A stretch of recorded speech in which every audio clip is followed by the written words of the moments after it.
Uma feliz noite para você que está na companhia da Canção Nova. Nós chegamos aqui também com o coração assim desejoso de que seja uma noite muito feliz. E nesta quinta-feira a gente tem um tema muito especial. Sim, quero propor a você hoje algo que talvez raras vezes se deseje refletir, mas que é tão necessário e que é tão precioso para a vida de um cristão, mas eu digo de um ser humano como outro qualquer. Nós queremos falar com você hoje sobre a preparação para a morte. Ou que tal? Para a vida eterna. E por que a gente pensa tão pouco nesta temática? É o que a gente vai conversar no Além da Notícia da noite de hoje. Eu já recebo aqui com muito prazer no nosso programa o bispo auxiliar do Ordinariado Militar do Brasil, Dom José Francisco Falcão, que, dentre outras coisas, me chama tanto aqui a atenção, é engenheiro agrônomo. Mas ele foi pároco da Paróquia São Vicente de Paulo, em Palmeiras dos Índios, Alagoas, capelão da Polícia Militar do Estado de Alagoas, é mestre e doutor em Direito Canônico pela Pontifícia Universidade Santo Tomás de Aquino de Roma e, em 2011, foi nomeado bispo pelo então Papa Bento XVI, auxiliar do Ordinariado Militar do Brasil. Mas hoje eu já quero aqui parabenizá-lo também pelo brilhante trabalho que faz como comunicador. Dom Francisco Falcão, o senhor tem o programa Igreja Militante na TV Século XXI, diariamente, das 19h10 às 19h15. Seja muito bem-vindo, boa noite. Boa noite, Ronaldo. Obrigado pelo seu acolhimento. É uma alegria imensa estar de novo aqui com você e com todos os telespectadores da TV Canção Nova. Nós vamos agora entrar na nossa temática da noite de hoje. A Igreja ensina que é por consequência do pecado original que o homem sofre a morte corporal, está lá na Gaudium et Spes, e não passaríamos pela morte como ela é hoje se não houvesse o pecado. A Igreja reconhece que é diante da morte que o enigma da condição humana atinge o seu ponto mais alto. E o apóstolo Paulo ensina que o salário do pecado é a morte, lá em Romanos capítulo 6. É dele que advém todo o sofrimento da criatura humana. Mas que para os que morrem na graça de Cristo é uma participação na morte do Senhor, a fim de poder participar também da sua ressurreição. Pois bem, a primeira pergunta que já quero trazer aqui a este nosso programa: a Igreja Católica, ou melhor, os cristãos, são somente eles que pensam na morte desta forma, ou também outras pessoas que não seguem o cristianismo também pensam dessa forma? A fé judaica é essencialmente a mesma do cristianismo a respeito da morte, porque o livro do Gênesis é considerado como palavra de Deus por eles e também por nós. E no livro do Gênesis nós encontramos a explicação para esse mistério. Deus não é o autor da morte. Deus não quis a morte, Deus não criou a morte. A morte entra como consequência de uma decisão dos nossos primeiros pais, que, advertidos a não comer do fruto da árvore da ciência do bem e do mal, pois se isso acontecesse, eles morreriam, eles desobedeceram. Instigados pela serpente, eles violaram esse preceito e, por isso, foram punidos. Lembra-te que és pó e ao pó haverás de voltar. Essa fé ela é exclusiva, porque somente os cristãos e os judeus reconhecem esse relato como palavra de Deus. Gente, todos os anos a Igreja Católica celebra no 2 de novembro o Dia dos Fiéis Defuntos. Desde os primeiros séculos, os cristãos já visitavam os túmulos dos mártires para rezar por eles e por todos aqueles que um dia fizeram parte da comunidade primitiva. No século XIII, ano 1201, o Dia dos Fiéis Defuntos passou a ser celebrado oficialmente no 2 de novembro, já que o 1º de novembro era comemorado a solenidade de todos os santos. É exatamente por essa razão que nós, no programa de hoje, uma semana antes, já estamos aqui falando deste tema, para que a gente saiba como bem viver na semana que vem, o 1º de novembro, todos os santos, e também o 2, Dia dos Fiéis Defuntos. Precisamos resgatar esta boa vivência, por exemplo, dessas duas celebrações? Sem dúvida, porque o dia 1º de novembro nós celebramos aquilo que recitamos no credo, creio na comunhão dos santos, mais especificamente aqueles que já estão na glória.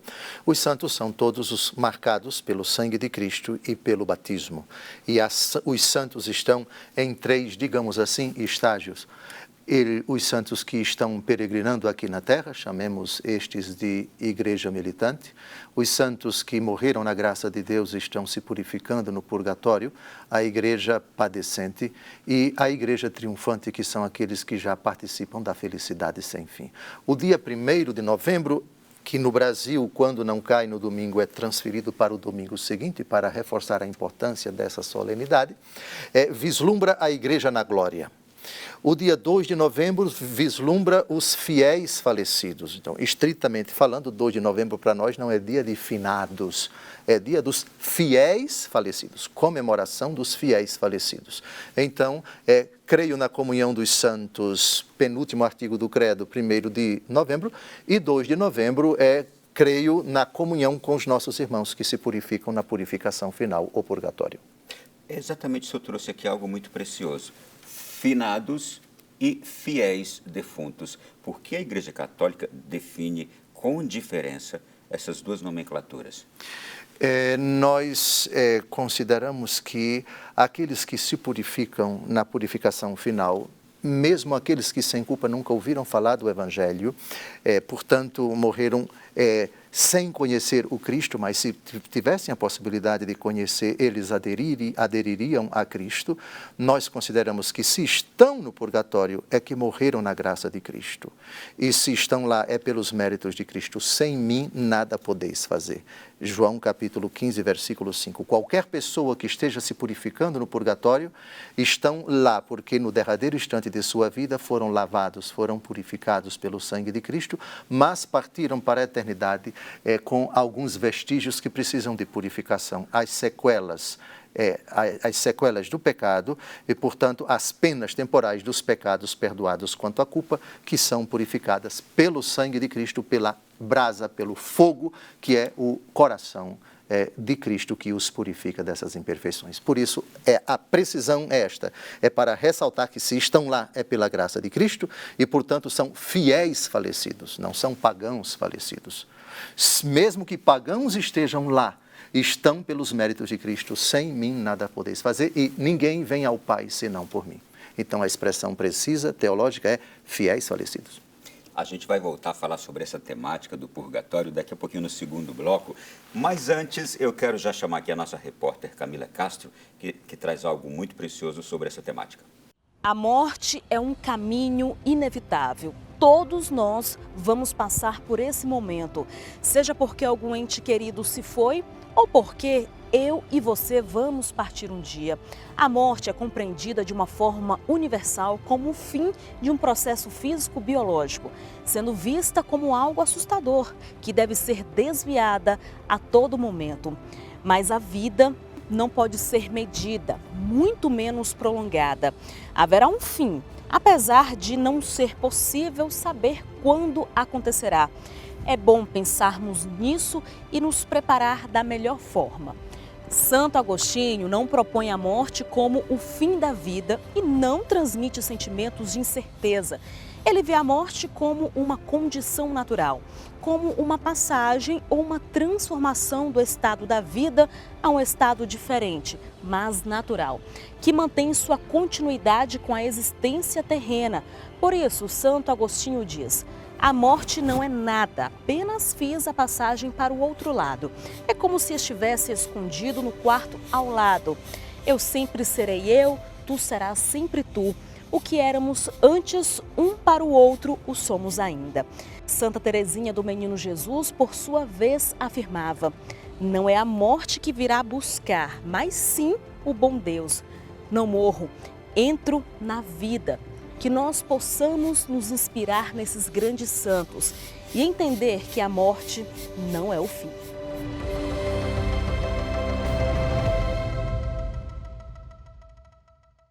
Obrigado a Camila. E a partir de agora eu pergunto para o senhor justamente a temática do nosso programa de hoje. Por que nós pensamos tão pouco na morte ou evitamos pensar?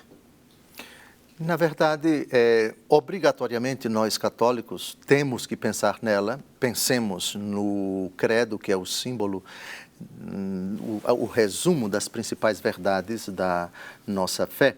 No segundo artigo sobre Jesus Cristo, que padeceu sob Pôncio Pilatos, foi crucificado morto e sepultado. Desceu à mansão dos mortos, ressuscitou ao terceiro dia. Lá no final, os penúltimos artigos do credo, creio na ressurreição da carne e creio na vida eterna, obrigatoriamente tem relação com a morte. Só se ressuscita aquele corpo que morreu. E a eternidade, para se chegar lá, é preciso passar pela morte. Então, é impossível que um cristão que recita o credo, e é uma das orações mais importantes, porque ela consolida em nós essas verdades que são indiscutíveis, essas verdades nos remetem à pessoa de Jesus ressuscitado, que é o núcleo da nossa fé. Se ele ressuscitou, é porque morreu. O mistério da morte, portanto, é 24 horas por dia uma verdade constante na nossa existência. Eu quero pegar uma frase que eu usei logo na abertura do programa, que diz assim, Dom Francisco: é diante da morte que o enigma da condição humana atinge o seu ponto mais alto. Um enigma da condição humana, não é? Nossa vida é um enigma. Todavia, tem aqui uma outra pergunta que agora quero lhe fazer. A morte para nós é uma tragédia. É uma tragédia. E talvez a máxima tragédia para nós, falando humanamente. Sem dúvida. Mas a fé cristã transforma essa tragédia em esperança. E é isso que a gente precisa dizer isso agora, nessa véspera de finados, nessas vésperas de finados, né? São Paulo, na carta aos Filipenses, capítulo 1, versículo 21, diz uma frase confortadora. Para mim o viver é Cristo e o morrer é lucro. Meu desejo é partir e estar com Cristo, o que para mim seria muito melhor. Mas se ficar convosco é melhor para vós, não sei o que escolher.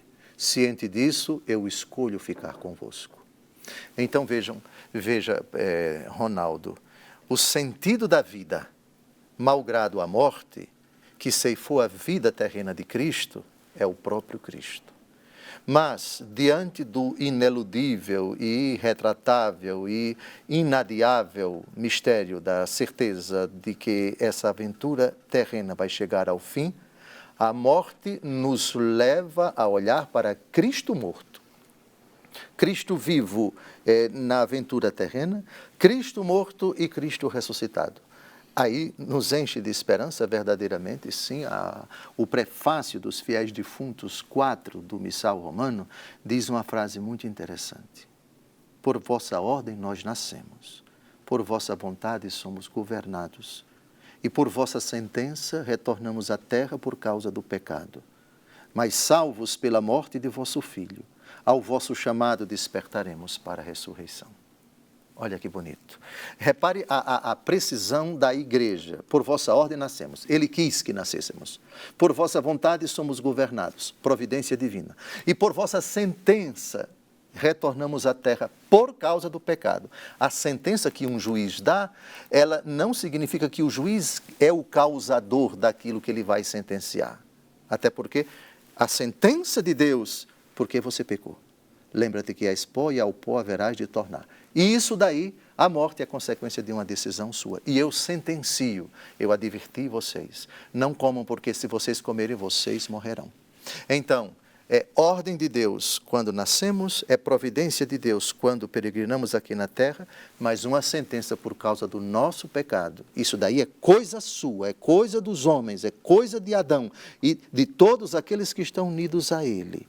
Mas a sentença definitiva de compaixão, Deus se encarna para salvar-nos, passando por esse umbral, por esse portal tenebroso, para nos dar a certeza da ressurreição e participarmos ressuscitados da vida eterna com Cristo. Uma verdade também é que a gente tem medo dessa sentença, desse tribunal, e a gente tem medo até deste juiz.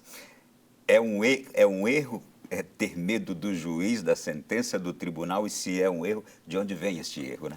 Em Mateus capítulo 10, Ronaldo, Jesus fala de um medo bom e fala de um medo ruim.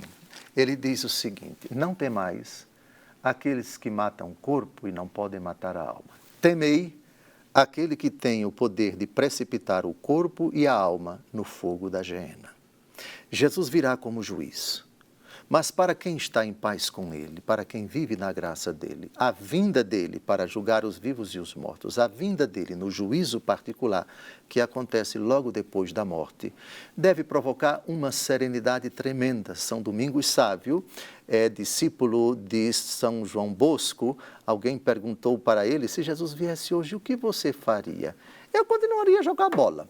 Respondeu ele, depois que alguns disseram, eu iria me confessar, eu iria pedir perdão ao meu pai e à minha mãe, eu iria me reconciliar com fulano, me despedir de cicrano, e São Domingos eu continuaria a jogar bola. Ou seja, Cristo virá, mas se eu estou na graça dele, se a minha mente de nada me acusa, se a minha consciência não pesa, se eu estou em paz com Deus e com os irmãos, se eu vivo na graça de Deus, que ele venha. Eu vou prestar contas a ele dos meus atos e, estando na graça de Deus, eu sei que ele não vai me condenar e vai dizer, estendendo a mão, muito bem, servo bom e fiel. Se você foi fiel no pouco, ou seja, nas coisas aqui da terra, você vai ser fiel no muito. Entra no muito, entra no repouso do teu Senhor.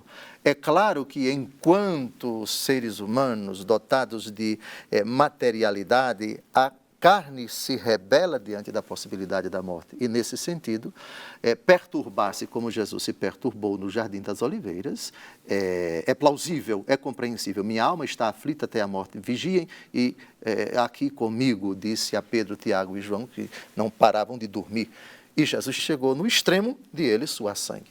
Então, o que é normal para o cristão diante da morte? Se angustiar ou estar tranquilo? As duas coisas.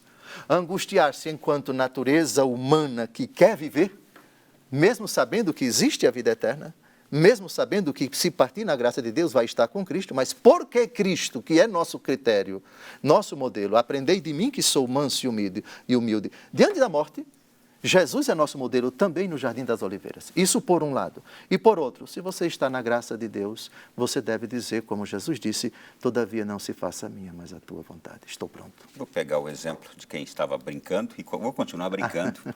E vou trazer um outro exemplo aqui que escutei brevemente, que dizia assim, olha, se eu estou com os meus documentos em ordem, eu não preciso ter medo da blitz que está ali na frente me esperando. Interessante, muito interessante. Se estou com os documentos em ordem, perfeito. Vou seguir aqui esperar a batida que vão fazer sobre mim. Mas vamos continuar aqui.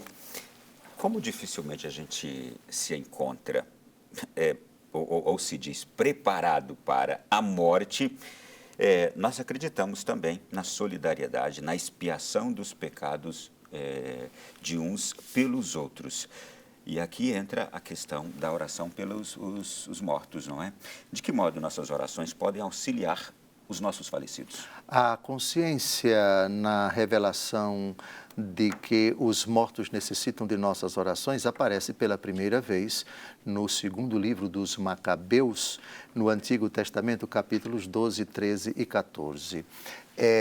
Os seus corpos são encontrados e depois se descobre que dentro da roupa havia símbolos de ídolos que estavam com eles. E aí se compreende que eles derramaram seu sangue na fidelidade a Deus, defendendo a lei, mas com essas imperfeições. Então a família de Judas Macabeu junta uma certa quantia em dinheiro e manda para o templo em Jerusalém para que o sacrifício fosse feito em favor dos mortos. Esse é o primeiro testemunho. Depois nós temos São Paulo, que reza pela família de Epafrodito, pedindo pelo seu descanso eterno.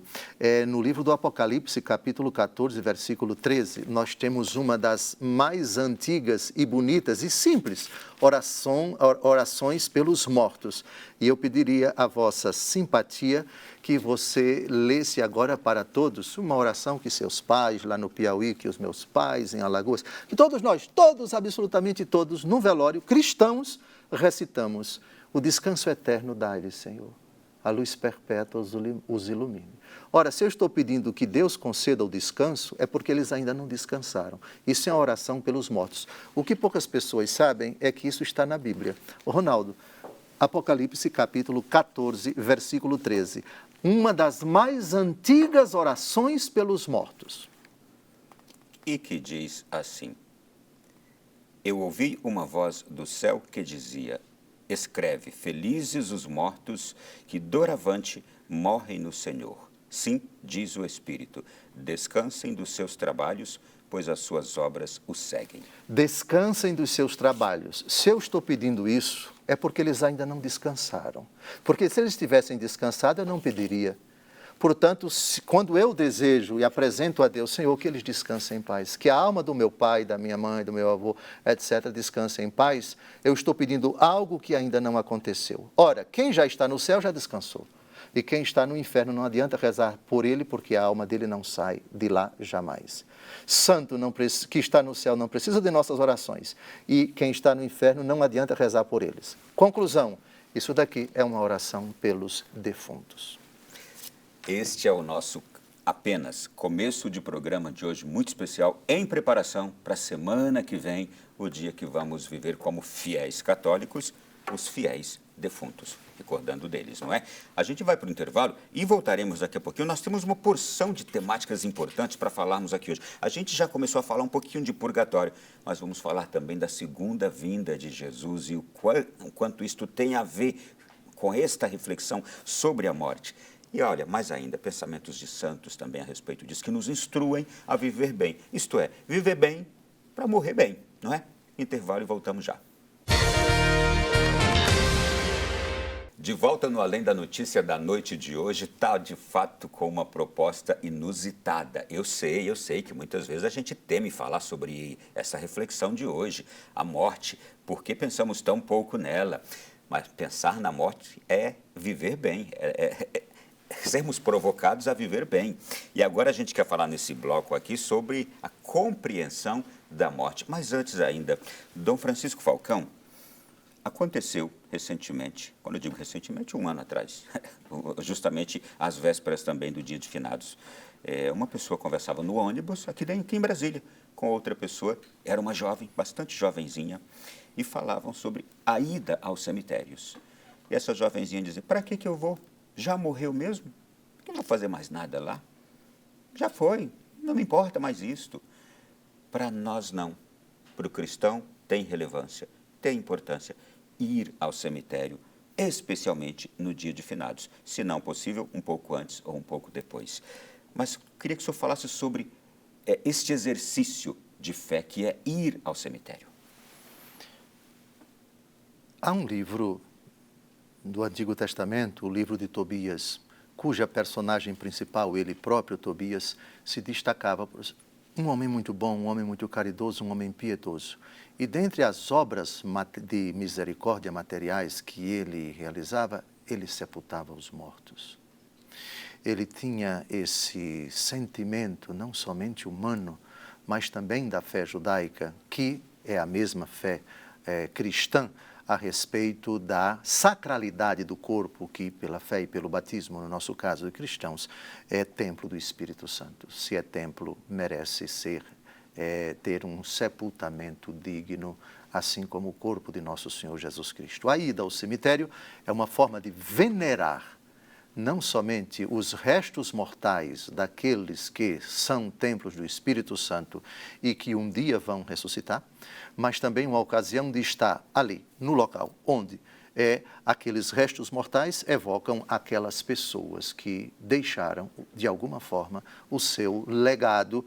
E se trata de cristãos que viveram a fé, é uma forma de nos remetermos a Cristo ressuscitado, de rezarmos pelo seu descanso eterno, de renovarmos a nossa fé na ressurreição. Eis porque se faz piedosamente, desde antiquíssima data, não só a partir dos cristãos, as mulheres que foram ao túmulo no primeiro dia da semana ao encontro do corpo de Cristo e, na verdade, encontraram o túmulo aberto, é o principal fundamento bíblico para você ir ao cemitério. Vamos, porque Maria Madalena foi.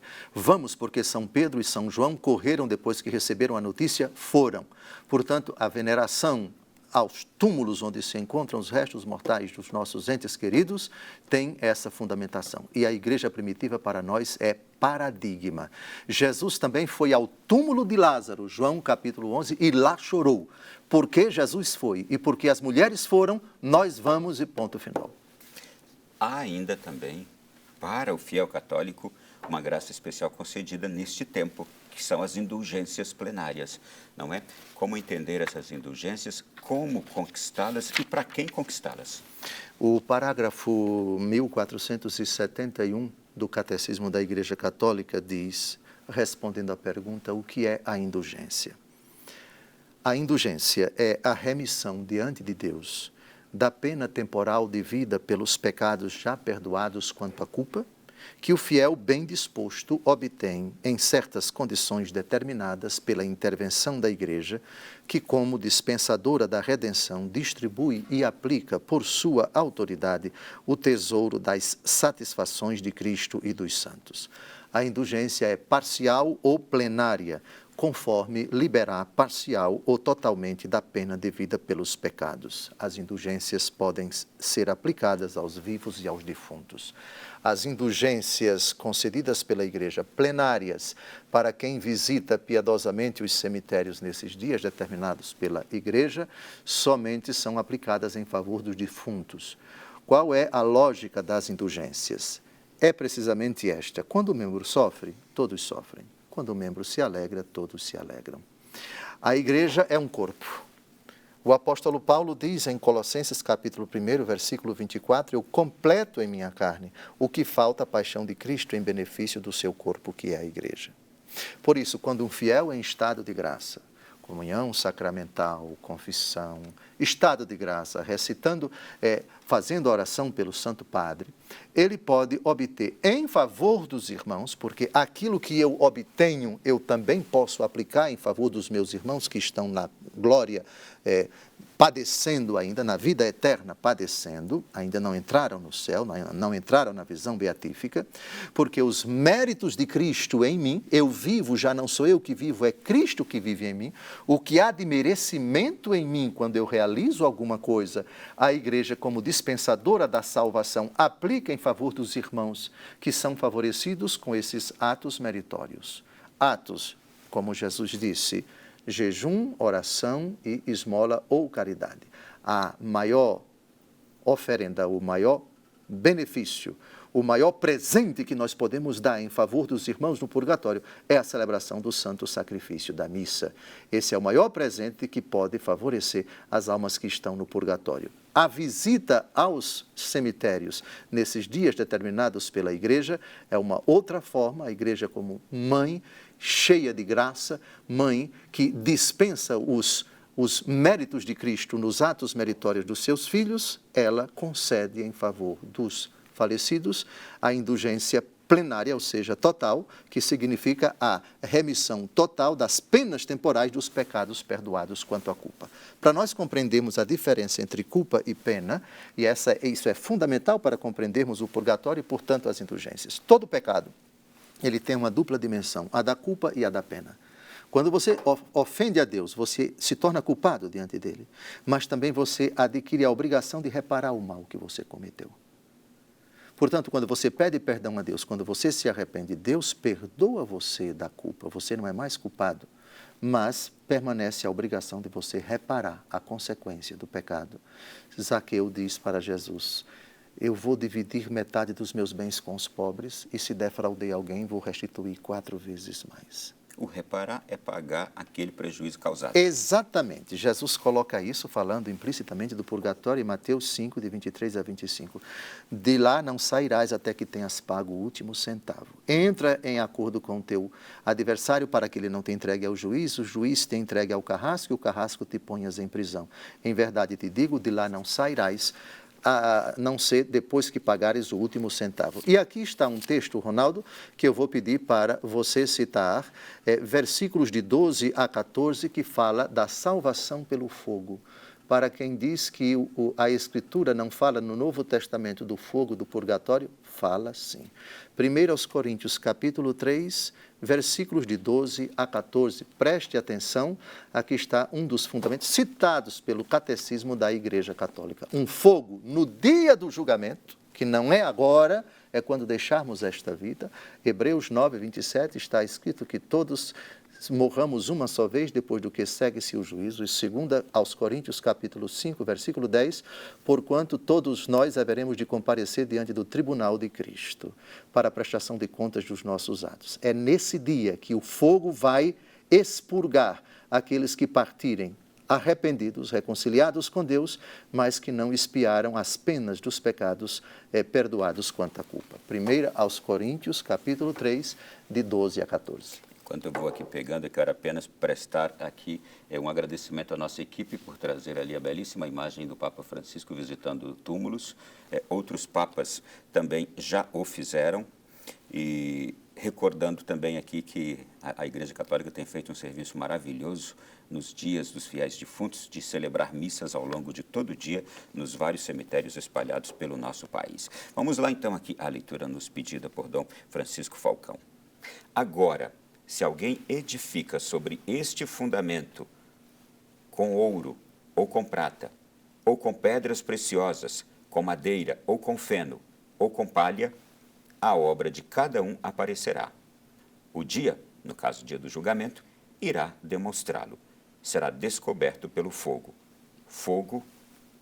O fogo provará o que vale o trabalho de cada um. Continue.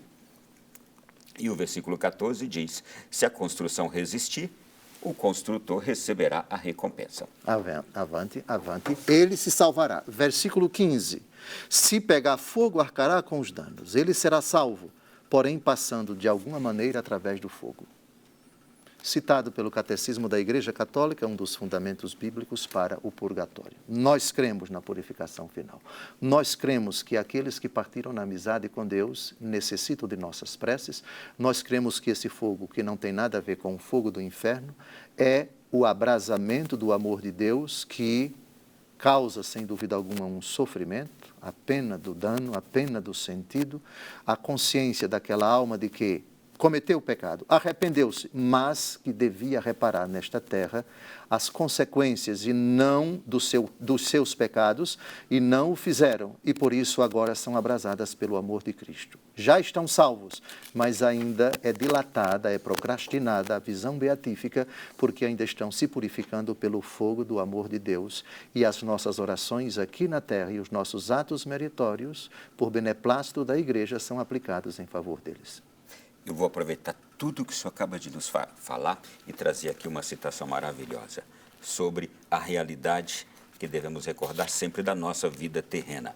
Lembra-te, olha, diz lá, Eclesiástico capítulo 12, versículos de 2 e 7. Lembra-te de teu Criador nos dias de tua mocidade, antes que o pó volte à terra de onde veio e o sopro volte a Deus que o concedeu. Dom Francisco Falcão, vamos falar agora sobre a imortalidade da alma, porque a morte, ela encerra um tempo de graça e de misericórdia que Deus oferece a cada um de nós para realizar a sua vida terrestre aqui. Agora, há pessoas que questionam a imortalidade da alma. Por exemplo, eu estou olhando aqui para... a gente olha, inclusive, para a literatura, não é? E eu me lembro de Dante Alighieri, na Divina Comédia, lá do século XIV, que retratou lá a representação do céu, do inferno, do purgatório. E aqui a gente tem um escrito que tem esse pensamento cristão. Mas para aqueles que duvidam da imortalidade da alma, como fazê-los crer ou apenas se abrirem a essa realidade? Nosso Senhor Jesus Cristo diz no capítulo 6 do Evangelho segundo João, o discurso na sinagoga de Cafarnaum a respeito da Eucaristia, que aquele que crê em mim, eu ressuscitarei no último dia. A ressurreição, ela é uma realidade que só ocorrerá por ocasião da segunda vinda de Cristo. A 1 Coríntios capítulo 15 diz: Cristo, primícias do que adormeceram, depois aqueles que partiram em Cristo por ocasião de sua vinda. Por ocasião de sua vinda. A imortalidade da alma, portanto, é uma realidade que se impõe diante desse ensinamento de Jesus. Alguém poderia dizer, mas isso é uma visão da filosofia grega que faz essa dicotomia entre corpo e alma, entre matéria e espírito. Tá bem? Aquilo que é ensinado por uma certa filosofia grega já faz parte da fé de Israel. Cito, Ronaldo, o parágrafo 366 do Catecismo da Igreja Católica sobre esse assunto. A Igreja ensina que cada alma espiritual é diretamente criada por Deus, não é produzida pelos pais e é imortal.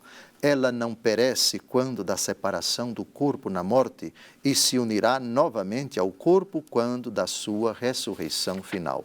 Mais um pouco à frente, no parágrafo 382, a igreja diz: o homem é corpore et anima unus, unidade de corpo e de alma. A doutrina da fé afirma que a alma espiritual e imortal é criada imediatamente por Deus. Portanto, na hora da morte, o que é a morte do ponto de vista da fé? É a separação da alma do corpo. São Paulo diz, meu desejo é desprender-me deste corpo para estar com Cristo, Filipenses capítulo 1, de 23 a 25. Portanto, a morte, do ponto de vista teológico, é a ocasião em que o corpo, não conseguindo mais realizar suas funções vitais, ele experimenta a separação da alma. Esse elemento espiritual se apresenta diante de Jesus para ser julgado imediatamente. E imediatamente, a depender da condição da sua alma, na hora em que partiu, ou desce imediatamente para o inferno, ou entra imediatamente na glória do céu porque não tem nenhuma expiação a realizar no purgatório, ou imediatamente entra na purificação final. Esse elemento, com exceção da Virgem Maria, que está ressuscitada, a Assunção de Nossa Senhora, porque ela não, como o seu filho não conheceu o pecado e o seu corpo não podia conhecer a corrupção, exceto ela, todos aqueles que se encontram no céu encontram apenas suas almas. Todos os que estão no inferno, apenas suas almas. Todos os que estão no purgatório, apenas suas almas. A ressurreição só acontecerá no dia do juízo final. Dom Francisco, agora eu quero usar duas palavras aqui para falarmos sobre juízo final e para falarmos sobre sentença, aquela sentença, quando todos nós partirmos, sairmos aqui desta vida, aquela sentença que haverá sobre a nossa vida aqui na Terra, como foi. O quanto este julgamento sobre o meu proceder na vida terrena, o quanto esse julgamento será rigoroso, será justo, o quanto esse julgamento ele deve hoje incomodar-me e o quanto deve incomodar também o meu desejo de ir para o céu e de que os meus de casa também venham. Porque isto é falar sobre o céu, o futuro, vida eterna, mas isso é falar sobre o hoje, né? É verdade. Respondo com Tiago, capítulo 2, versículo 13. A frase é assustadora e consoladora. Haverá juízo sem misericórdia para aquele que não usou de misericórdia. Mas a misericórdia triunfa sobre o julgamento. À medida do julgamento nosso, seremos nós mesmos. Com a medida com que medirmos, seremos medidos, diz nosso Senhor Jesus Cristo. Jesus colocou isso no Pai Nosso, num único pedido condicionado. Perdoai-nos as nossas ofensas, assim como nós perdoamos aqueles que nos têm ofendido. No capítulo 6 do Evangelho segundo Mateus, versículo 14, Jesus diz: porque se perdoardes aos homens as suas ofensas, vosso Pai Celeste também vos perdoará. Mas se não perdoardes aos homens, tampouco vosso Pai vos perdoará. Nós seremos julgados diante de Deus Todo-Poderoso, diante do juiz, não é o Pai, não é o Espírito Santo, mas Jesus. Tribunal de Cristo é a expressão usada por São Paulo na 2 aos Coríntios, capítulo 5, versículo 10. É a condição da nossa vida na hora em que deixarmos a nossa aventura aqui na terra. Passará por uma luz que Deus infundirá na nossa alma toda a nossa vida. E numa fração de segundos nós nos veremos como nós somos. Veremos todos os nossos atos, todos os nossos pensamentos, todas as nossas atitudes, tudo aquilo que fizemos ou deixamos de fazer de bom ou de mal. E nós mesmos pronunciaremos a nossa sentença. Aquilo que Jesus vai dizer não é nada subjetivo dele. Julgo como ouço, diz ele em João capítulo 5, versículo 30, de mim não posso fazer absolutamente nada. Eu não posso fazer absolutamente nada. João capítulo 5, versículo 30. Será, portanto, um juízo diante de toda a nossa existência. E nós pronunciaremos a sentença com Cristo, ou apartai-vos de mim, ou ide, vinde benditos. Não há outra alternativa. Ou partimos na graça de Deus, na amizade com Deus, ou partimos na inimizade com Deus. é a nossa condição na hora da morte que vai definir se vamos para o céu ou para o inferno. O juízo, na verdade, é o respeito de Jesus diante da nossa vida inteira que será vista por nós mesmos. Não é um filme que vai demorar 10 ou 15 anos e Jesus ficando sentado lá e nós também recordando tudo. Terminada esta vida, não tem mais tempo, não tem mais antes nem depois. É uma fração de segundos, todos aqueles que morreram já foram julgados e imediatamente ou desceram para o inferno, ou entraram no purgatório, ou adentraram no festim dos eleitos. E com relação aos nossos familiares, cada um responde por si. Cada um responde por si. O rico é pulão nos tormentos do inferno, na parábola de Lázaro, e do rico, ele olha para pai Abraão com Lázaro do lado e diz: pai Abraão, permita então que alguém dos mortos apareça, porque eu tenho 5 irmãos que estão lá. Eles têm Moisés e os profetas que eles ouçam. Não, Abraão, pai Abraão, mas...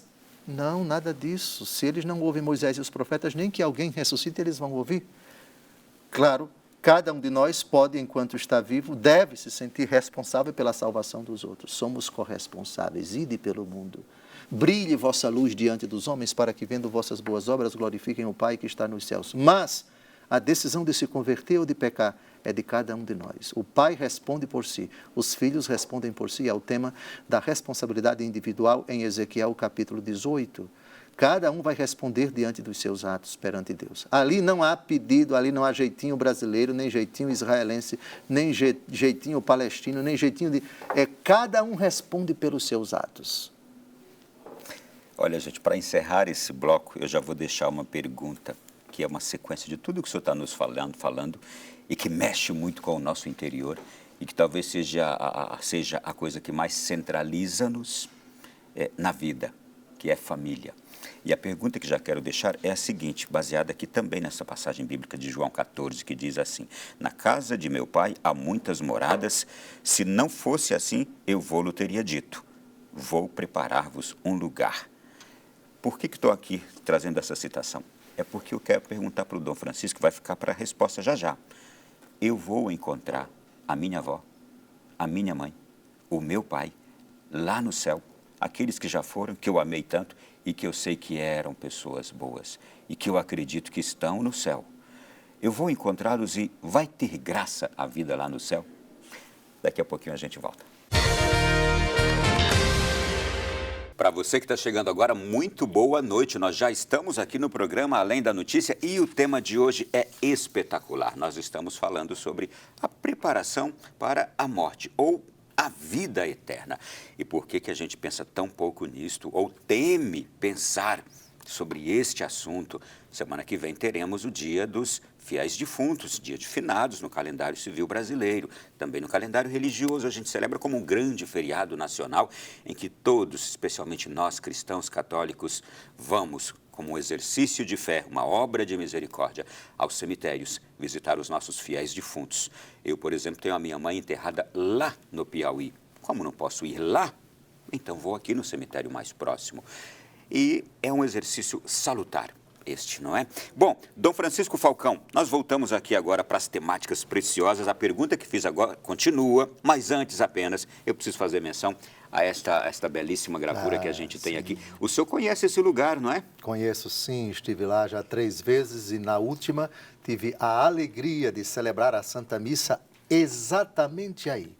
Vocês estão vendo o túmulo onde Cristo, o seu corpo sem vida, foi colocado e o local exato, esse túmulo onde ele ressuscitou. Aqui está o túmulo na Basílica do Santo Sepulcro, em Jerusalém, o lugar em que o corpo de nosso Salvador foi depositado e ao 3º dia ressurgiu conforme as Escrituras. Bom, e segundo a tradição, comprovado cientificamente também, não é? Este local é hoje um dos principais focos de peregrinação para quem vai à Terra Santa. Ali, o lugar onde foi depositado o corpo de Cristo. Não é? Perfeitamente. Muito bem. Voltamos aqui agora. E, Dom Francisco, vamos àquela pergunta, será que é tão difícil respondê-la? Vou encontrar o meu papai, a minha mamãe, quando eu chegar lá no céu, a minha avózinha, a minha esposa, o meu filhinho, aqueles que já se foram, partiram mais cedo. Tem uma canção belíssima de Martim Valverde que diz assim: não se foram para sempre.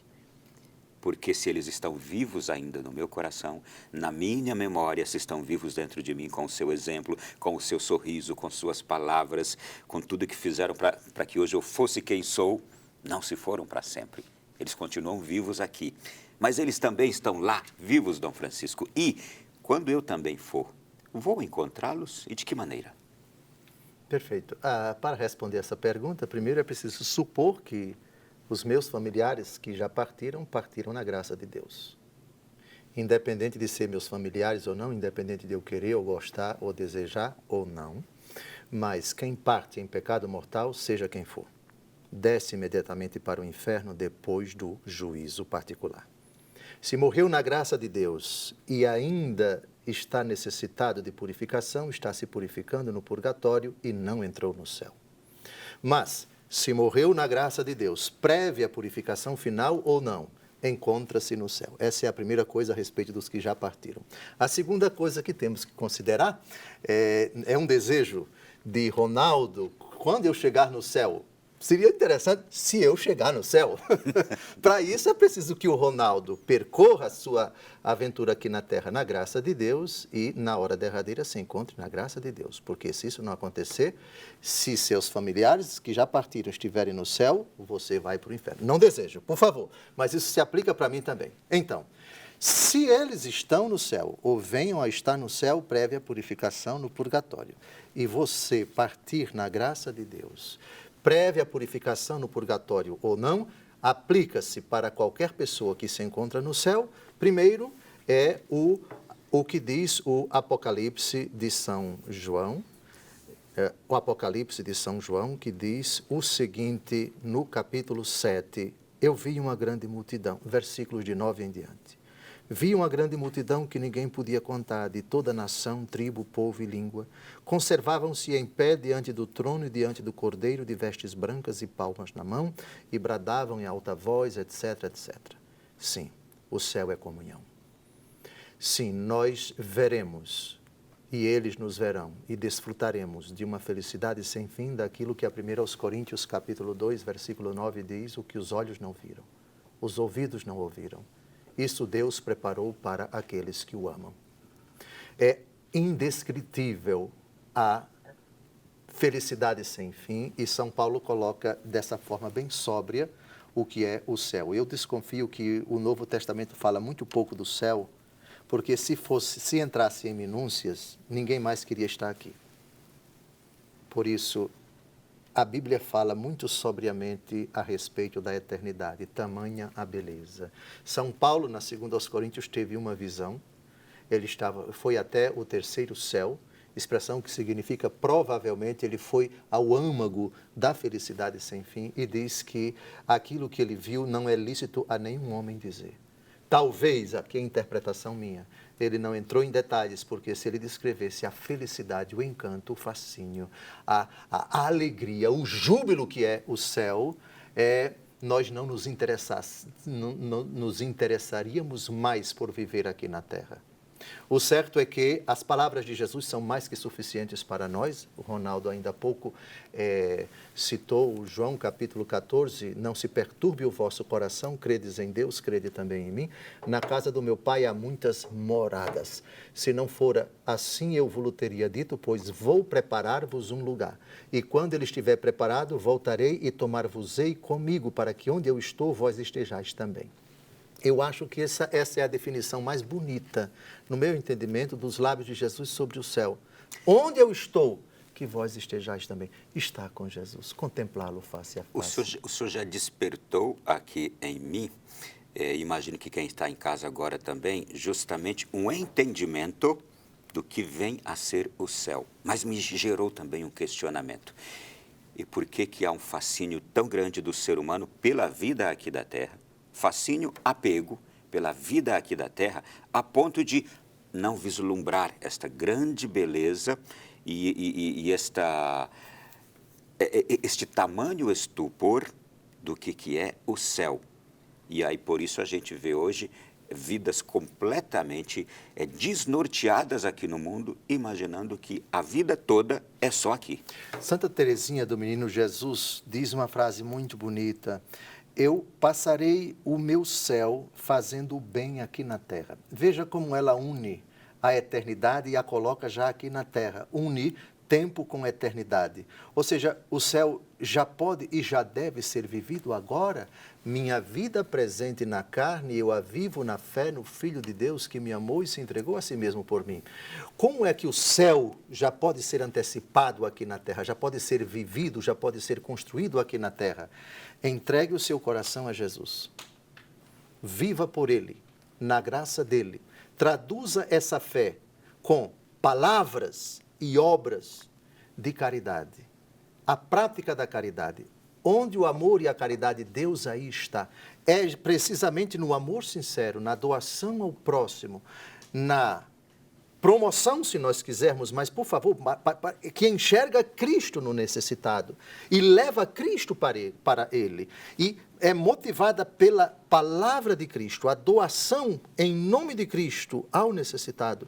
Aqui está o primeiro vislumbre da eternidade aqui na terra. Já o céu, para nós, é prêmio, mas também é motivação para transformarmos esse momento presente, a terra, a aventura em que nós vivemos, marcada pelo pecado, pelos dramas, pelas injustiças, pela maldade, pela perversidade, pela ignorância, pela mentira, pelo desconhecimento de Cristo. Aí é que está como é que o céu apresenta-se para nós como coroamento, como desfecho de uma aventura que vai sendo construída agora. Dois filhos de Zebedeu, com sua mãe, vão até Jesus, ordena que meus filhos se assentem, um à minha direita, um à tua direita e outro à tua esquerda. Você não sabe o que é que você está dizendo, não compete a mim, mas é ao Pai que determinou quem vai se sentar à minha direita ou à minha esquerda. Os outros ficaram indignados com isso. Céu, sem dúvida alguma, é prêmio, mas de uma aventura, de um desfecho. Construa o céu aqui na terra. Mostre que o céu já é possível você construir e viver e proclamar e edificar. Coloque os fundamentos do céu aqui na prática de uma fé autêntica, de uma esperança sincera e de uma caridade não fingida. E você já experimenta o que é ser e estar com Cristo plenamente lá na glória. Há um sujeito que confunde e que quer confundir o ser humano aqui na nossa vida terrena, não é? Há um ser que quer fazer entender que o céu é uma vida de desregramentos aqui na terra e leva o ser humano a viver desregramentos os mais diversos, distorções as mais diversas na vida, acreditando que aquilo seria o seu céu. Justamente o inverso de Santa Teresa, como o senhor acaba de nos trazer agora. Então, eu trago aqui duas palavras: desregramentos que podem ser confundidos pelo ser humano hoje, que não tem o conhecimento de Deus, como céu, e falta de regras. Por que eu estou falando de falta de regras? Para chegar no céu, tem regras lá. Não dá para se chegar fácil no céu sem obedecer às regras, não é? Eu digo isso porque o senhor nos fez refletir bastante aqui, justamente na primeira resposta que deu no começo desse bloco, quando dizia assim: a gente deseja ir para o céu. Imaginamos também que as pessoas que a gente ama estão lá e que vamos nos encontrar. Mas calma lá, existem regras. Porque parece que hoje está tudo muito liberado, está tudo muito fácil. Não, basta eu viver de qualquer jeito aqui, se eu não for tão mal assim, eu estou no céu, eu vou para o céu. Você tocou nos assuntos mais importantes que nós estamos enfrentando, que é exatamente a subversão dos valores. O inimigo, ele procura mostrar, primeiro, que Deus é nosso adversário. Segundo, que não vale a pena se dobrar diante dele. Terceiro, crie suas próprias regras, uma independência, uma autonomia. O demônio é astucioso. Primeiro, ele quer que você negue que Deus exista. Depois, ele procura endeusar você. Mesmo assim, se ele não consegue e você crê por algum motivo marcado, impregnado pela formação que você recebeu da sua família, do seu berço, etc., na existência de Deus, certo, ele existe, mas ele permite que você faça tudo. As regras dele você pode volatilizar, você pode relativizar. Faça você mesmo, crie suas regras, seja você mesmo o Moisés dos seus mandamentos. É você quem decide o que é certo e o que é errado. Você não precisa dele. Eu penso que isso é colocado de forma bem dramática no capítulo 4 do Evangelho segundo Mateus, as 3 tentações de Cristo. Transforme você mesmo. Não espere por Deus. Mude sua vida. Você tem poder. Primeira tentação, transforme essas pedras em pães. Segunda tentação, atira-te daqui para baixo. Porque Deus vai proteger você. Porque Deus vai amparar você. Porque Ele ordenou aos seus anjos que te guardem em todos os teus caminhos. Isto é, já que você realmente acredita que Ele é poderoso, se exponha ao perigo. Se exponha ao perigo. Então, qual é o problema de você roubar, de você traficar, de você matar, de você trair a esposa? É arriscado? É. Mas vale a pena o risco, porque o benefício é grande e Deus vai livrar você. Então, é uma insuflação. O demônio procura insuflar dentro de você exatamente a ideia de você transgredir aquilo que Deus proíbe, ou seja, ultrapasse os limites, viole as regras, crie a sua própria moral. É arriscado, mas Deus é bom, Deus vai livrar você. Isso é sedutor? Foi a segunda tentação. A terceira tentação, essa é terrível também, tudo isto será teu se prostrado me adorares. Aí o demônio coloca diante de todos nós aquilo que sempre fascina, que desperta interesse, prestígio, dinheiro, poder, status, coisas que em si não são más. E eu posso dar para você. Se você for fiel a Deus, vai demorar muito para você ter sucesso. Veja aquele Ronaldo que fez jornalismo, o máximo que ele conseguiu foi da Canção Nova, diz o diabo. Você podia estar naquela outra, tal e tal e tal, mas, epa, será teu, se prostrado me adorares. Ou seja, eu posso dar muito mais para você do que aquilo que Deus deu ou poderia dar. Mas é preciso, eu dou para você, eu dou muito mais, desde que você me obedeça, dobre-se diante de mim. Portanto, que você viva segundo os meus ditames. Pronto. Aqui está uma vida desregrada, para usar a expressão bem precisa que você utilizou. É com essa realidade tenebrosa que temos o sedutor, o mentiroso. Ele tem um brilho, como diz a 2 Coríntios, o demônio se transfigura em anjos de luz.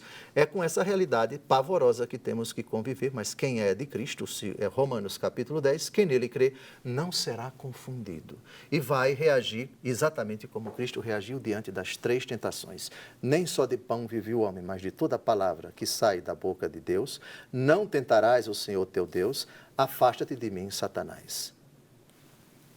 O senhor respondeu de forma tão brilhante que me fez refletir aqui sobre este comportamento de cada ser humano, que é aquele de acreditar numa máxima misericórdia de Deus. Isso não está errado, acreditar na máxima misericórdia.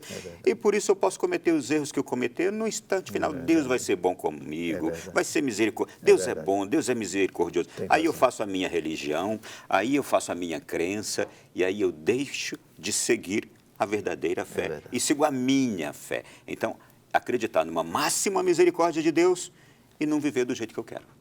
É verdade. A primeira vez que o demônio abre a boca, se é que se pode falar de boca no demônio, é em Marcos capítulo 1, uma narrativa impressionante, porque ela contém uma realidade que merece a nossa consideração. Jesus está na sinagoga, está expulsando um demônio de um fulano.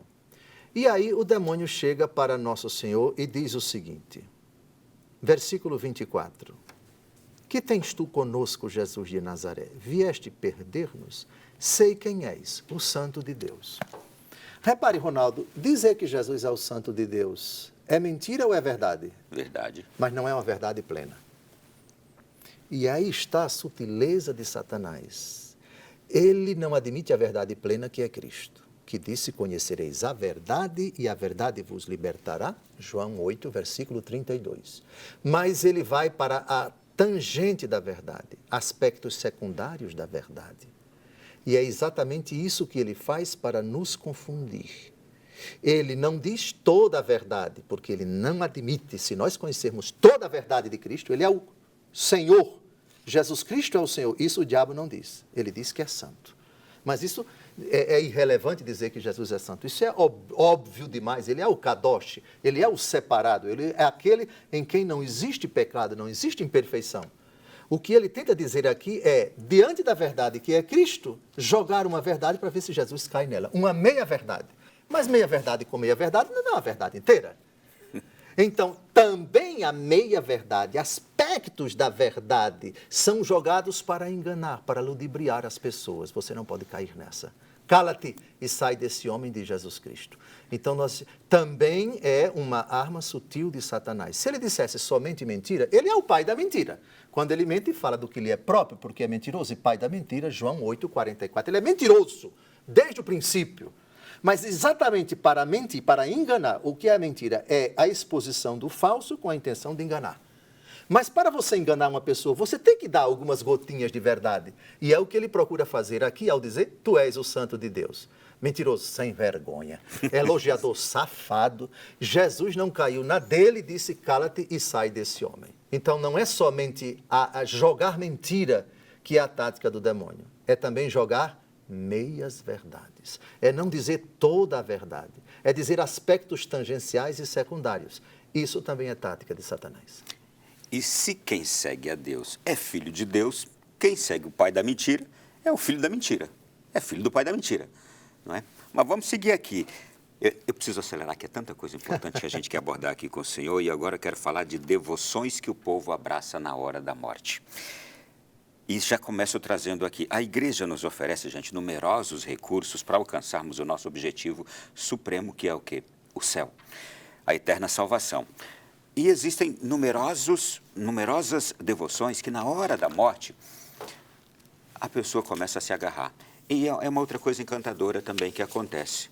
É encantadora, mas também reveladora e fonte de muita reflexão. Na hora da morte, muitos se voltam para Deus. E que bom que isso acontece também, não é? É verdade. No Calvário, nós temos o exemplo de um ladrão que, na narrativa de São Marcos, ele insultava Nosso Senhor com o outro. No Evangelho segundo Mateus, é dito que ele se dirige a Jesus, lembra-te de mim quando estiveres no teu reino. A tradição o chama de Dimas e esse nome aparece no martirológio. Esse senhor, anônimo nos evangelhos, mas nomeado pela tradição da igreja, existe uma paróquia de São Dimas, na Arquidiocese de São Paulo, na cidade de São Paulo. É um santo canonizado pela Igreja Católica. O ladrão que se arrependeu in extremis, ou seja, no limiar da eternidade, pertinho da morte. Esse arrependimento é surpreendente, porque até poucos instantes da sua morte ele estava xingando Nosso Senhor. Certamente ele olhou para Jesus, viu a sua agonia, viu o sofrimento dele e percebeu a estupidez da sua conduta, que estava agredindo com palavras, insultando Nosso Senhor, sem que Nosso Senhor o merecesse. Aí ele se arrepende e olha para o colega, ele mesmo tendo insultado como o outro, cale-se, enfim, quanto a nós é justo que nós estejamos sofrendo, mas esse não fez mal algum. Aí ele olha para Jesus, lembra-te de mim quando estiveres no teu reino. As conversões são miraculosas, sem dúvida alguma, é uma graça de Deus, mas que não ignora a liberdade da pessoa, é um movimento gracioso da alma que está nas trevas e olha para Jesus com confiança. Há uma história na vida de Santa Teresinha, do menino Jesus, que ela sabe que um homem vai ser enforcado por ter cometido muitos crimes em Paris. Ela está em Lisieux. E aí ela reza por ele. E depois recebe a informação. Sabe qual foi a informação que ela recebeu? Ele morreu, né? Ele morreu. Mas antes de morrer, ele pediu um crucifixo e beijou o crucifixo piedosamente. Morreu salvo. A santinha em Lisieux, na Normandia, rezou por ele e obteve de Nosso Senhor a graça da conversão. No extremo, na hora da morte. Sim, são casos, oxalá, não raros.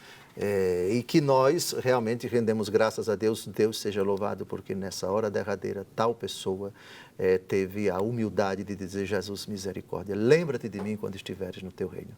Sim, é uma possibilidade gozosa e jubilosa que nós professamos, existiram e hão de existir por causa de São Dimas, que São Dimas conceda, por intercessão dele junto a Jesus, a graça do arrependimento desses pecadores empedernidos nessa hora derradeira para conseguir a salvação. Nós vamos continuar falando sobre esse assunto, sobre outras devoções. Eu tenho aqui uma notícia muito ruim para dar para o senhor. Nós estamos um bloco inteiro atrasados aqui no nosso programa de hoje, mas eu tenho outra em contrapartida maravilhosa. a gente está abordando temas preciosíssimos que nem estavam aqui por completo. Então, a gente vai tentar fazer o melhor no próximo bloco, que vai chegar já já, falar sobre as devoções e sobre a vinda de Jesus, o que tem a ver a segunda vinda de Jesus com o nosso viver bem para morrer melhor ainda. Daqui a pouco, na sequência. Meus amigos, este é um daqueles programas que vai mexendo com a gente, que vai nos envolvendo de tal maneira. Semana que vem, a igreja celebrará, o mundo inteiro celebrará o Dia dos Fiéis Defuntos. E nós vamos caminhar para os cemitérios. O senhor sabe que eu gosto de ir aos cemitérios, inclusive no dia do meu aniversário. É um dos dias, para mim, mais especiais e é uma das coisas mais especiais que faço no dia do meu aniversário. Vou para o cemitério refletir sobre a minha vida. E o faço também no Dia dos Fiéis Defuntos, com o mesmo gosto, e gosto de andar ali, lendo o que está escrito nas lápides, as frases diversas, as homenagens, os agradecimentos, as honrarias prestadas pelos familiares àquelas pessoas, como aquilo é enriquecedor, não é? Pois bem, o nosso programa de hoje está falando sobre este entendimento da morte, porque a gente pensa tão pouco, porque que a gente tem medo. Dom Francisco Falcão, mas agora eu quero falar justamente dos momentos finais da vida humana, quando a gente está ali chegando naquela hora da passagem e as orações que a gente mais faz nessas horas, as devoções que a gente tem, e Nossa Senhora é sempre muito presente, não é? Inclusive a gente sempre lembra da oração da Ave Maria, quando nós rezamos assim: rogai por nós pecadores agora e na hora de nossa morte. Amém. Por que a gente recorre tanto à Virgem Maria? E por que esta parte da oração da Virgem, da Ave Maria, ela realmente ocupou o coração dos seres humanos? Eu responderia com João capítulo 19, versículo 27, exatamente a relação de Nossa Senhora com a agonia do seu filho, a morte do seu filho e as palavras do seu filho para ela.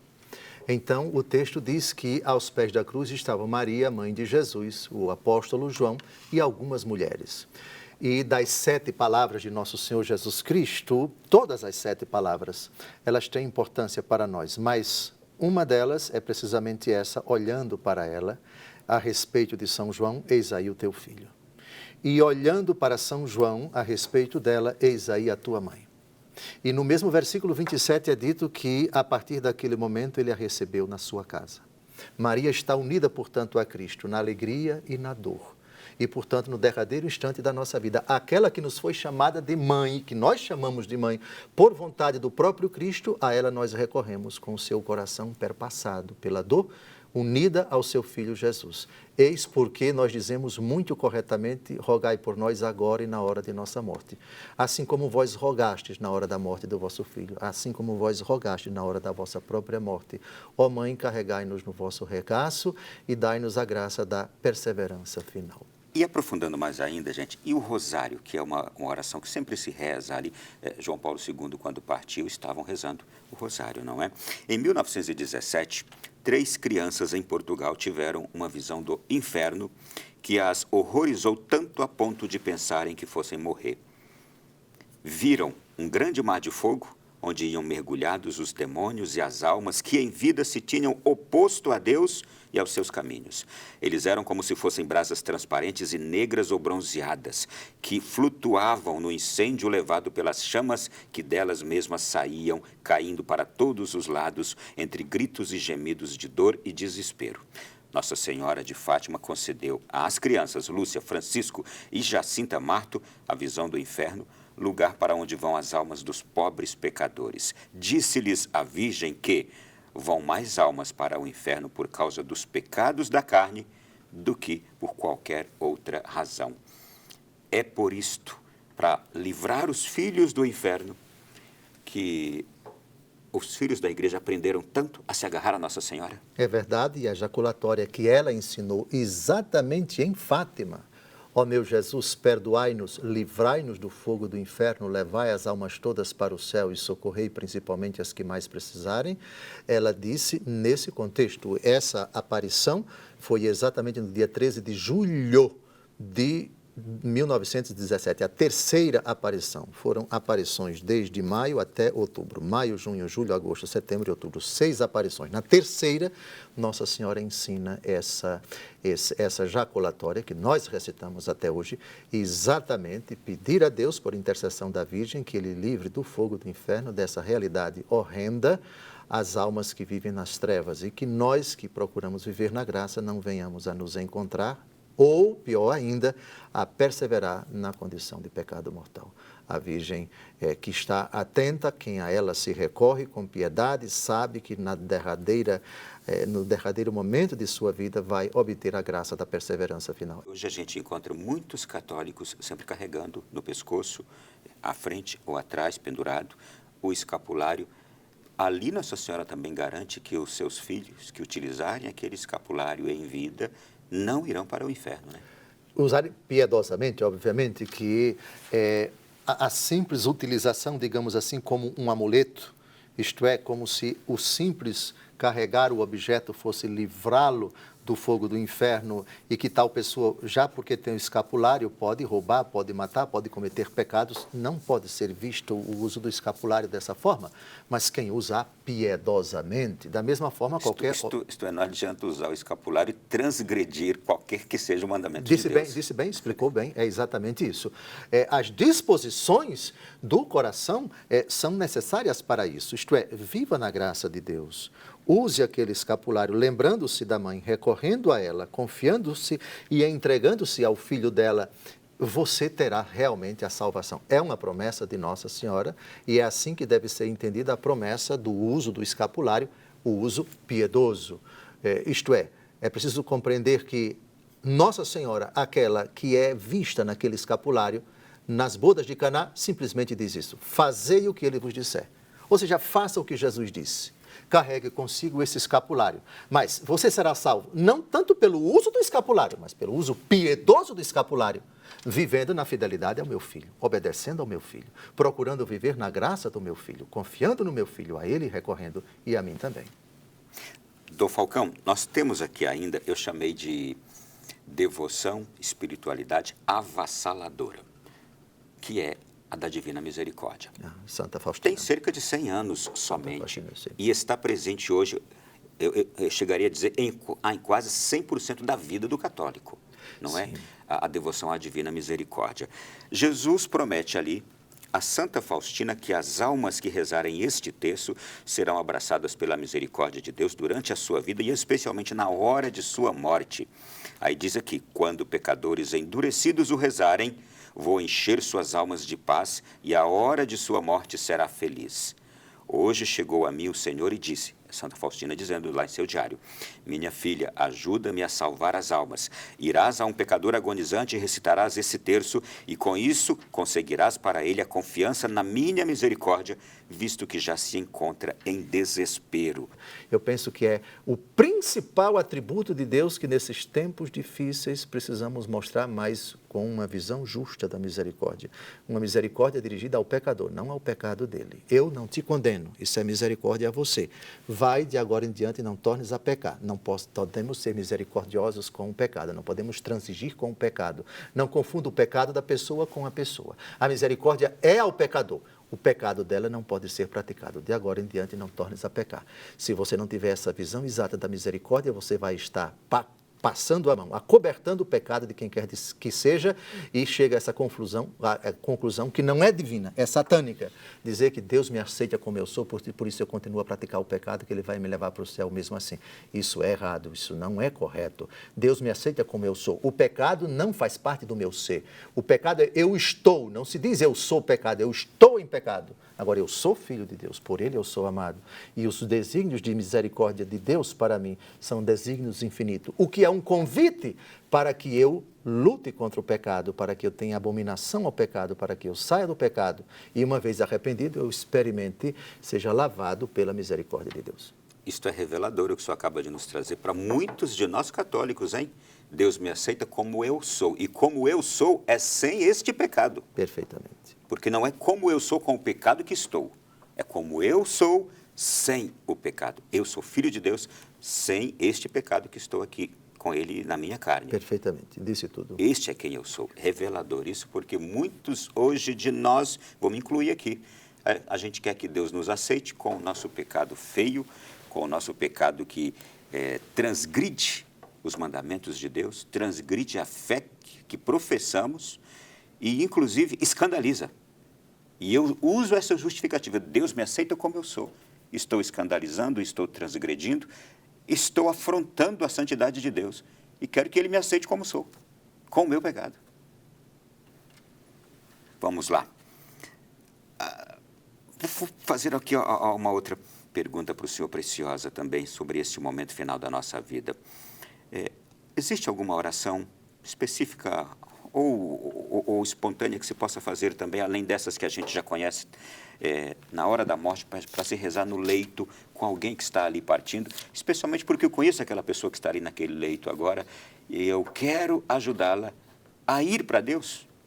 Eu escolheria, as palavras de Jesus são sempre modelo, são sempre paradigma para todos nós.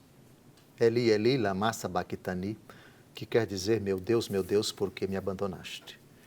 É a primeira frase do Salmo 21. Recitar o Salmo 21, se possível. Outra frase de Jesus, no derradeiro instante de sua vida, tirada do Salmo 30, versículo 6. Em tuas mãos entrego o meu espírito. Ler o Salmo 30. Mas também, em terceiro lugar, porque primeiro e segundo é sempre Jesus, terceiro lugar, uma oração de quem vai partir, está partindo, sabe que vai morrer, já recebeu a notícia de que vai ser morto e vai ser morto com a cabeça decepada. É uma frase do apóstolo Paulo na última de suas cartas, escrita provavelmente alguns meses, 2 ou 3 meses, talvez 4, antes da sua morte, a segunda carta a Timóteo, capítulo 4, versículos de 6 a 8. Quanto a mim, estou a ponto de ser imolado, e o instante da minha libertação se aproxima. Combati o bom combate. Terminei a minha carreira. Guardei a fé. Resta-me agora receber a coroa da justiça, que o Senhor, justo juiz, me dará naquele dia, e não somente a mim, mas a todos aqueles que aguardam com amor a sua aparição. Das muitíssimas orações que podem ser feitas, e os exemplos são tão abundantes, são tão fascinantes, são tão numerosos, que são 2000 anos de história de partidas em santidade para a eternidade, eu citaria esse texto de uma das conversões mais fantásticas da história da igreja, de quem odiava a igreja e odiava Cristo, perseguiu brutalmente a igreja de Cristo e foi transformado pela graça de Cristo e passou a ser um arauto intrépido, apaixonado, infatigável do Evangelho de Jesus. Por ele sofreu, pela igreja se esgotou, se consumiu, experimentou agruras inomináveis por ele citadas na 2 aos Coríntios. E agora, com a consciência do dever cumprido, 3 coisas. Terminei a carreira, guardei a fé, combati o bom combate por causa de Cristo. Agora me aguarda o encontro com Ele, a recompensa que eu tanto desejo, o anelo da minha vida, o fato pelo qual eu vivi sempre, vivi com o olhar na eternidade, desejando que esse momento derradeiro fosse um momento de graça, paratus sum, ou seja, estou preparado. Maranata, vem Senhor Jesus, eu te aguardo, eu te espero, eu te desejo. Meu Salvador, meu esposo. Penúltima pergunta, por que é importante chamar um padre para o momento final da partida de alguém? E, segundo, se dar o viático, a comunhão, a pessoa morrer recebendo ali o sacramento da Eucaristia. Tiago, capítulo 5, versículos de 13 a 16. Alguém entre vós está triste? Reze. Está alegre? Cante. Está alguém enfermo? Chame os sacerdotes da igreja e estes façam oração sobre ele, ungindo-o com óleo em nome do Senhor. Atenção, a oração da fé salvará o enfermo e o Senhor o restabelecerá. Se cometeu pecados, lhe serão perdoados. A presença do sacerdote para administrar a unção dos enfermos.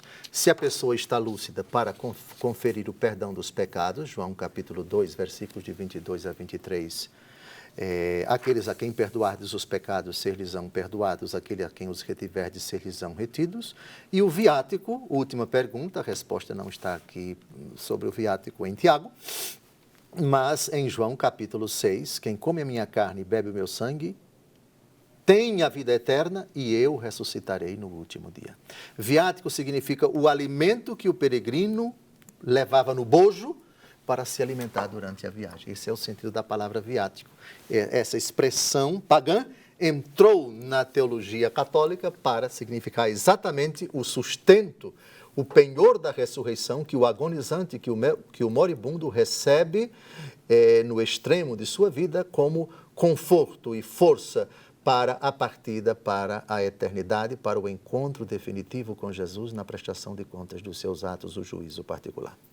Para concluir, última pergunta agora, a gente precisa falar sobre a segunda vinda de Jesus, porque ele mesmo disse que voltaria, que voltará. A igreja reza isso em todas as suas celebrações, mas o católico parece que não consegue vislumbrar isso e ter isto vivo dentro de si todos os dias, a segunda vinda de Jesus e o que ela trará e o que ela mudará o mundo. No capítulo 1 dos Atos dos Apóstolos, depois que Jesus sobe ao céu, os anjos aparecem para os apóstolos e dizem: homens da Galileia, por que estáis aí a olhar para o céu? Esse Jesus que o viste subir, ele voltará. Eles voltam então alegres para Jerusalém para aguardar a efusão do Espírito Santo, que vai ser narrada no capítulo seguinte, no capítulo 2 dos Atos. A descrição do próprio Jesus, da sua segunda vinda, a parousia, o desfecho, o encerramento da história, está no capítulo 25 do Evangelho segundo Mateus, quando o Filho do Homem voltar na sua glória e todos os seus anjos com ele, se sentará no seu trono glorioso e todas as nações se reunirão diante dele e ele separará uns dos outros como o pastor separa as ovelhas dos cabritos. Colocará as ovelhas à sua direita e os cabritos à sua esquerda e vai pronunciar aquela sentença já conhecida por todos. Virá como juiz, não mais como advogado, julgará de forma imparcial. O Apocalipse chama no capítulo 6 o dia da ira do Cordeiro. Ele vem irado e a ira de Deus se acenderá contra o pecado, não contra o pecador. Romanos capítulo 1, versículo 18. A ira de Deus se acende do alto do céu contra toda a impiedade e perversidade dos homens. Cristo virá irado contra o pecado de quem quer que seja, apartai-vos de mim, malditos. Mas, como citamos em Tiago, capítulo 2, o juízo será sem misericórdia para quem não praticou misericórdia, mas a misericórdia triunfa sobre o julgamento. O Senhor vem como o retribuidor, o Senhor vem recompensar cada um segundo as suas obras. E será o objetivo, o juízo final. Será uma espécie de ratificação de todos os juízos particulares, e aí a humanidade experimentará o seu desfecho, a história aqui na Terra terá o seu fim, acabará definitivamente o tempo, na eternidade não existe tempo, e aí a felicidade sem fim se consolidará com todos os eleitos, e o sofrimento eterno com todos os condenados. E entre ambos um abismo, como diz Jesus na parábola de Lázaro e do rico. Você perguntou, nós veremos? Não somente veremos os que estiverem no céu, é o nosso desejo. Todos se congratularão. Jesus diz isso com uma palavra que nós recitamos na missa. Felizes os convidados para o banquete nupcial do Cordeiro. O céu é descrito como um banquete, como uma festa. E festa é congraçamento, é alegria, é só felicidade. No capítulo 21, o Apocalipse diz, não haverá choro, não haverá luto. Deus enxugará as lágrimas dos seus olhos. Eis que eu faço novas todas as coisas. Nenhuma impureza, nenhuma imperfeição. A dor não entrará. A alegria será a conotação verdadeira, é a descrição, o júbilo sem fim, a comunhão com Deus e com os anjos e com os santos e também com todas as criaturas. Eu faço nova todas as coisas. No céu vai ter, sim, vai ter cavalo. No céu vai ter abelha. No céu vai ter praias, certamente tão bonitas quanto as de Alagoas, com toda certeza, porque novo céu e nova terra, aquilo lá é um paraíso. Não sabemos como a criação não racional, os seres humanos, participarão dessa felicidade sem fim. Mas Deus criou sabedoria, capítulo 1, tudo não para ser destruído. Também as outras criaturas participarão. Não sabemos descrever como é isso, mas é algo que motiva o nosso coração. Também as criaturas renovadas pelo sangue de Cristo integrarão essa felicidade sem fim. E eu vou andar a cavalo. Se Deus quiser, vou chamar São José para andar a cavalo comigo, se eu chegar no céu, andar com Santa Teresinha. Eu gosto muito de dormir em rede, eu gosto muito de comida nordestina. O corpo ressuscitado não vai ter necessidade de comida, mas Jesus comeu peixe, Jesus ressuscitado. Também vou comer de vez em quando para matar a saudade. Esse é o meu grande anelo, tomar banho de praia, tomar banho de piscina. Andar no sertão, desfrutar de toda a criação imaculada, só alegria, só felicidade, a realização plena, completa, definitiva e eterna de todos os nossos sonhos, as nossas alegrias, os nossos desejos, os nossos anelos, as criaturas angélicas, as criaturas humanas e as criaturas irracionais. Como? Isso? Não sei. Mas a palavra de Deus fala novo céu, nova terra. O que os olhos não viram, os ouvidos não ouviram, isso Deus preparou para aqueles que o amam. Vivemos nessa esperança. Esse é o nosso desejo. Até o derradeiro instante de nossas vidas, eu desejo que você também pense assim. Eu quero tudo isso, tá? Amém. Por isso, então, eu preciso viver bem aqui para conquistar tudo isso, não é? É verdade. Obrigado, Dom Francisco, pelo programa de hoje, por essa presença aqui, as reflexões que nos ajudaram tanto a pensar na nossa vida eterna. E pensar na vida eterna é pensar nesta vida presente aqui também para conquistá-la. Semana que vem vamos celebrar os nossos fiéis defuntos. O senhor nos ajudou muito a entender um pouco mais dessa realidade. Obrigado. Peço ao Senhor que deixe-nos a bênção de Deus para as nossas casas, para a nossa noite nesse instante. Amém. Obrigado, Ronaldo, por mais uma vez estar aqui com você e refletir com a palavra de Deus e com o ensinamento da igreja, esse rico ensinamento. Muito meritória essa escolha sua de um tema tão candente e tão atual. O Senhor vos abençoe e vos guarde. Volva sobre vós a sua face. O Senhor tenha misericórdia das almas que padecem no purgatório e as introduza no festim dos eleitos. E a nós, a graça de viver na fé, com a esperança sincera, com a caridade autêntica e no derradeiro instante de nossa vida, obter a graça da perseverança final em nome do Pai, do Filho e do Espírito Santo. Amém. Muito obrigado. E a você também, aquela gratidão. Obrigado por viver conosco esta noite tão especial, marcante. O programa de hoje já pode ser revisto no Canção Nova Play. Pegue o link, envie para uma porção de pessoas que você conhece e que você ama. Afinal de contas, eu tenho certeza, você quer o céu. Mas não quer sozinho, não é? Quer levar esses que você ama também, que vivem com você aqui. Espalhe este programa. Boa noite a todos. Até semana que vem, se Deus quiser, em mais um Além da Notícia.